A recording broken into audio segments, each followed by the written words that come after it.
Good day, ladies and gentlemen. So Auction 1 goes pretty rural today, and we're in the small little township area of Dimbaza. Yes, everybody needs a home, and Auction 1 travels far and wide to bring you the best property purchases.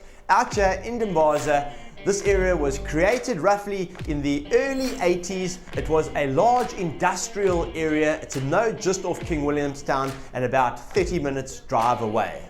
The property that we're selling certainly is quaint and is referred to a two-room house.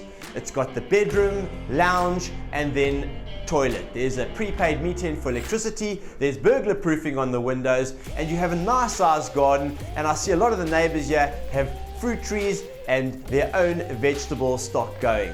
Seems to be a relaxed lifestyle and atmosphere within the area, and certainly a good community feel.